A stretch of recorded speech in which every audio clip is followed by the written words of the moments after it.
இப்போ ரீசென்ட்டா வந்து பார்த்தீங்கன்னா, நானும் என்னோட பிரதர் இன் லாவும் சேர்ந்து ஒரு ஃபவுண்டேஷன் ஸ்டார்ட் பண்ணியிருக்கோம். Smiles of India.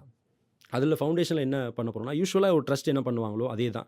ஒரு படிக்க முடியாத குழந்தைகளுக்கு படிக்க வைக்கிற புக்ஸு, ஸ்காலர்ஷிப்ஸு, அது வந்து பார்த்தீங்கன்னா, ஒரு ரோட்டோரத்தில இருக்கவங்களுக்கு சாப்பாடு குடுக்குறதுலருந்து, ஏதாவது ஒரு நல்ல விஷயம் நம்ம பண்ணணுன்ற ஒரு நோக்கத்துல ஸ்டார்ட் பண்ணோம். அதுக்கு எப்படி ஃபண்ட்ஸ் வருதுன்னு பார்த்தீங்கன்னா, நம்ப நம்மகிட்ட மிஷின் வாங்குற ஒவ்வொரு கஸ்டமரோட பேர்லயும் ஒரு ₹500 வந்து அதில டெபாசிட் பண்றோம். அவங்களுக்கு ஒரு ரெசிப்ட்டையும் குடுக்குறோம். அவங்களுக்கு இதெல்லாம் சொல்றது கிடையாது. ஃபைனலா கிளம்புறப்போ அந்த கையில சீட்டு குடுக்குறப்போ அவங்களுக்கு பார்க்குறோன்னு ஒரு ஹேப்பி. இப்போ அந்த ₹500 அவங்க தனியா குடுக்குறதில்ல.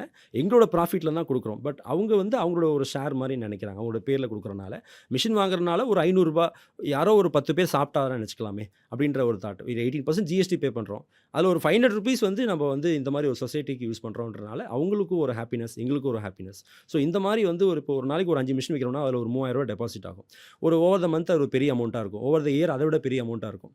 ஸோ நம்ப நம்ப சர்வீஸ் பண்றதுலயுமே ஒரு கணக்கு இருக்கணுன்றது என்னுடைய தாட்டு. அப்பதான் வந்து அத அளவில்லாத அளவுக்கு கொண்டு போய் சேர்க்க முடியும் மக்கள்கிட்ட.